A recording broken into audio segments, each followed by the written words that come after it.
I've been collecting vintage type, design, and lettering stuff for a really long time. Whenever I find this kind of stuff, I'm always super inspired to create something new from it, or I don't know, just sort of maybe incorporate some aspect of it. Like, I don't know, even little stuff like this. Like, look at this little bowling certificate. I don't know. What about this little screwball sticker? A refrigerator user guide? You bought a refrigerator, but like, there's gold in here. Look at this banana running away. These sad little peas. I'm always so excited when I find it and when I look at it, but as someone with ADHD, I forget about it very quickly.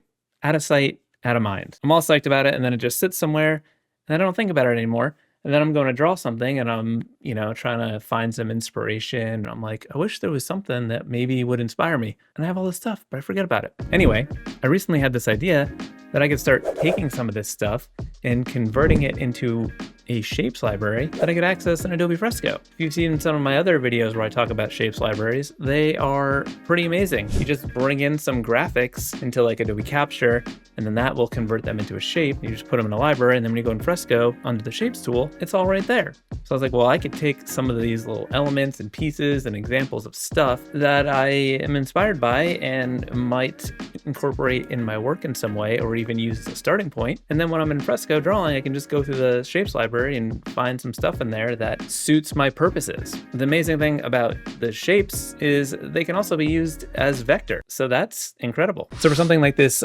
contents little graphic here, the symmetry is perfect for recreating this kind of thing. I can use like the four-way split and redraw it pretty quickly. And I'm not trying to get it exactly the way it is, because I'm, again, using this stuff as inspiration and not trying to just use it outright. So I'm just sort of simplifying things a little bit. The size changes a little bit since I'm doing it with symmetry, so the way it's spread out, but it's just sort of getting the feel, or the style vibe, if you will. Is it a style vibe? Is that what we're doing here? Are we vibing this? Anyway, this, I do have the book. I could have scanned it in, but it's a thick book. When it's on the scan bed, things get a little bit distorted and then it's sort of warped. Here with symmetry, it's, perfectly balanced on both sides. And then if I want to use it to put type in there, I don't have to worry about that sort of lumpiness. Doing this with a gritty brush to try to keep the feel of that old printed look. It almost looks like woodcut for some of these illustrations. So trying to get that feel, get that look, vibe. I say vibe, I'm saying a lot of vibe here, but this is vibey, right? We're vibing. This is vibey. Look at this. Anyway, once I get it all drawn in, I just export it as a PNG, and then I can bring that directly into Adobe Capture. For this index one, I really wanted to lean into how gritty and inky the original looks here. So I used one of my fatter, more textured brushes, and I used it at a pretty big size as well to just kind of draw this in quickly and match that look. So I traced it over pretty quickly, I wiggled my lines a little bit, tried to emulate the parts that were sort of messed up from the print. And again, as you can see, it's not exact to the original. I change it up a little bit from here and there. The symmetry sort of changes things a little bit as well, but just getting the overall look and feel. I made a new layer for the index lettering so that I could export it on its own, because this frame obviously would be a little bit more useful not having type in it. But I do love the style of this index lettering and want it as like inspiration for something else down the road if I ever, I don't know, looking for some lettering style inspiration. So doing that on its own and having them as two separate elements. This one's a great example of something that I probably wouldn't actually use as is, because it says seafood. I'm generally not drawing the word seafood very often. I'm not a menu artist, if you will, but this lettering style is really cool. I like this overall shape, and having the lettering in the shape as like a design style and element might give me inspiration to put something else in there. What else would we put in there instead of seafood? What do you think? Seafood. Heck yeah. We could use seafood. We put seafood in there. On a lot of these, I separated the type from the shape as a separate element too, because sometimes I don't want the shape. Maybe I just like this lettering style or type style that I want to reference. I try to keep some flexibility here. I think I said this, but I'm also trying to lean into the imperfection. I'm not trying to draw this super accurately. I like the way the letters are sort of distressed from being old and a little bit warped, and I want to keep that. So, and you see me tracing over the stuff, you can see that I'm not going like super fast trying to get it exact. I'm just getting the feel for it. One of the things that I really like about this old stuff is that it looks old, that it looks beat up. I like the distressed vintage quality to it. So when I'm redrawing some of these things to turn into shapes that aren't scans, I put in some of my own texture to recreate that look. And the textures that I am using are made from analog stuff anyway, so it's not like it's, you know what I'm saying? So that's that. Seafood, all kinds of seafood here. So for the ones that I scanned, I brought them into Photoshop, brought down the saturation to get them to be closer to pure black and white. And then on most of them, I just went into the levels and adjusted the ratio of whites to blacks so that it was at a level that I want. On some of these, I pushed the enhancing of the distressing a little bit further. Sometimes I did a little bit more clean. Some of this stuff is just a little bit silly, like this tagline for this ketchup, no muss, no fuss, no cuss. It's hilarious. And I'm putting it into this shapes pack because why not?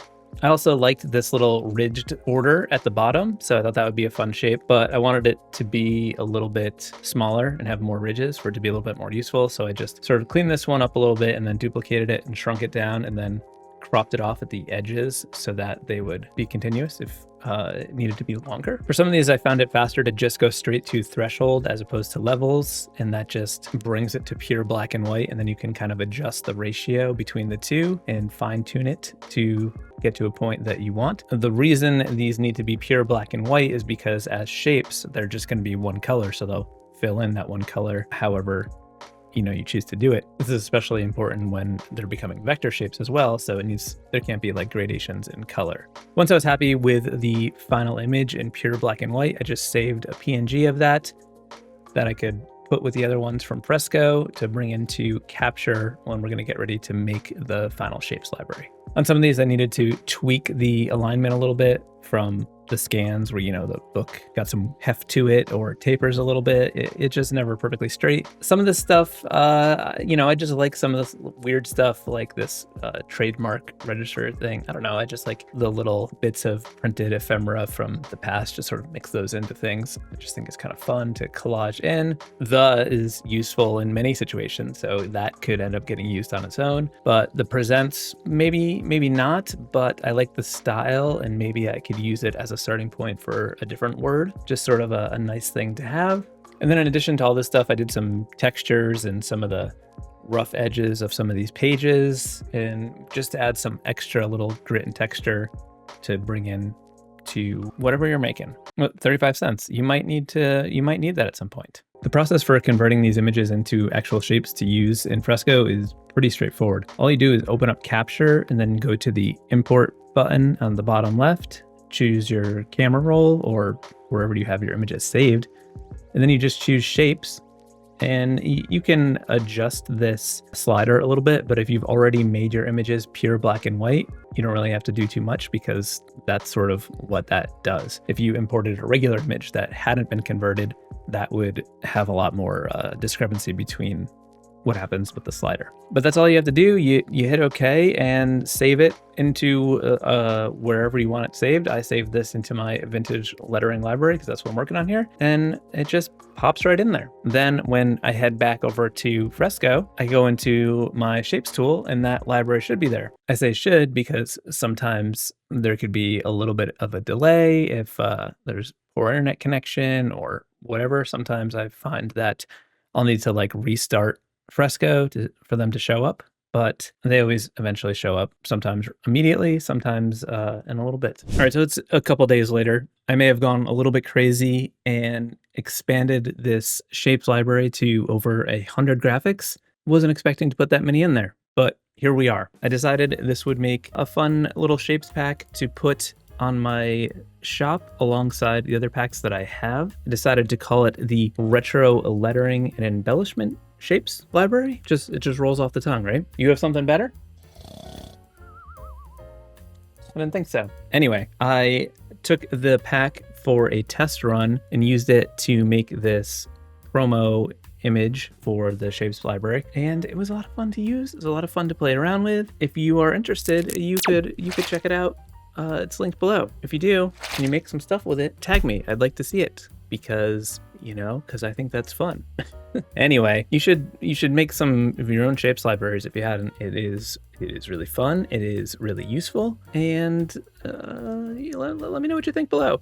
I think I mentioned before that one of the cool things about these shapes is that they can be vector artwork. They can be filled or used in vector in Fresco. So this is a way that you can bring in vector artwork into Fresco, since there isn't currently another way to do it. I made this other video where I showed how to take analog textures and bring them in the same way and create your own vector textures, which is no small feat, but it's actually not that hard to do. You should check out that video now, and then you'll have all the superpowers you need to elevate this shapes tool to become a full-on superpower. I think this has been a good talk. Let me know. Keep asking. No one's telling me if it's been a good talk. I will see you real soon.